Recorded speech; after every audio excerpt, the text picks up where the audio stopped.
Hello বন্ধুরা, welcome back to my channel. আজকে আমি আবার একটা নতুন রেসিপি নিয়ে চলে এসেছি, Bengali fish cooking in village. এই রেসিপিটা গরমের দিনে খুব উপকারী। মশলাটা আমি কেমন করে বানিয়ে করলাম সেটা আপনাদের সঙ্গে আজকে আমি শেয়ার করব। এরকম করে মাছের ঝোল রান্না করলে দারুণ টেস্টি এবং খেতেও খুব সুস্বাদু হয়, আর গরমের দিনে তো খুবই উপকারী। আমি এখানে 6 পিস কাতলা মাছ নিয়ে নিয়েছি। নুন হলুদ মাখিয়ে নিয়ে মাছগুলোকে ভেজে নেব।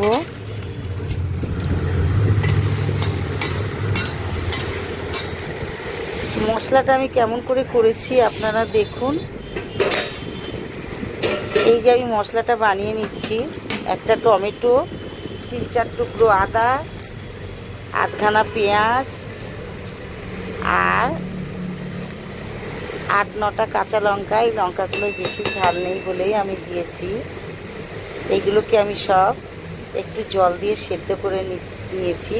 আর এই টমেটোর যে গায়ের চামড়াটা, আমি ওটাকে পরিষ্কার করে নেব। খুব গরম, হাত দেওয়া যাচ্ছে না। এটা ঠান্ডা হলে আমি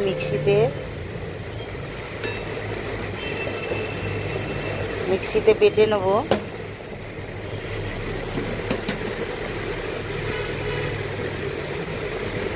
বাড়িতে এরকম করে বানাবেন, খুবই ভালো লাগবে, খেতে সুস্বাদু লাগবে। আমি গরমের সময় এরকম করেই রান্না করি মাছের ঝোল।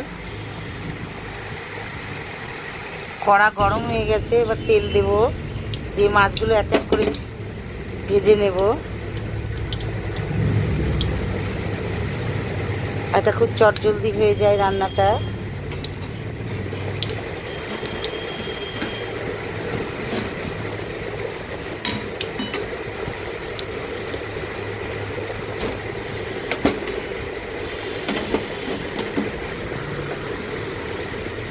তেল গরম হয়ে গেছে, একটু লবণ দিয়ে নিলাম যাতে মাছগুলো কড়াতে না লেগে যায়।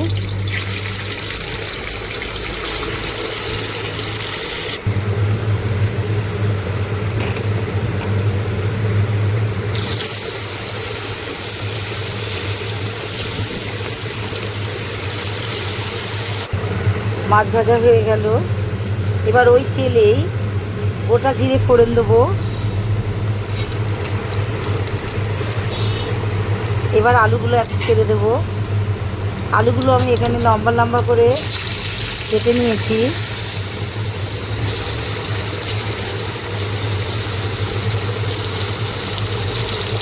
আলুটা একটু হালকা ফ্রাই হবে, তারপরে আমি মশলা করে রেখেছি সেটা দিয়ে দেবো। হলুদ দিলাম,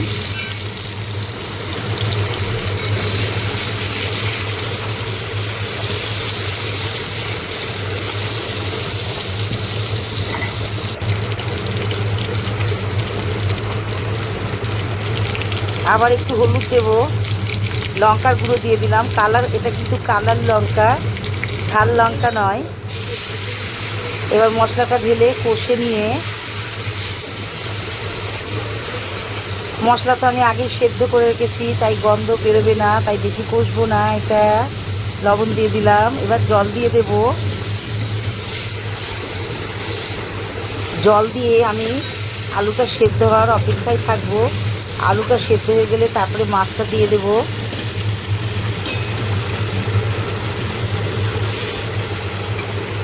এবার আমি ঢাকনা দিয়ে দেবো।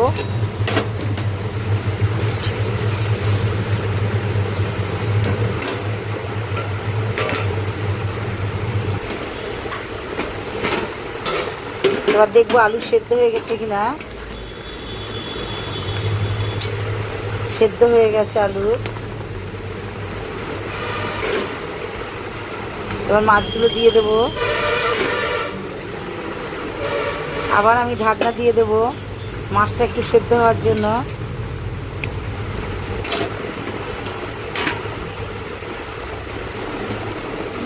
এবার দেখবো হয়ে গেছে কিনা। হয়ে গেছে তরকারিটা। এরমই ঝোল থাকবে, পাতলা ঝোল থাকবে, বেশি গাঢ় করবো না। সব সেদ্ধ হয়ে গেছে। এবার গরম ভাতের সঙ্গে পরিবেশন করব। বাড়িতে এরম করে রান্না করবেন। ভিডিওটি ভালো লাগলে লাইক শেয়ার কমেন্ট অবশ্যই করবেন। এই গরমের দিনে এরম করে মাছের ঝোল রান্না করুন আর আরাম করে খান।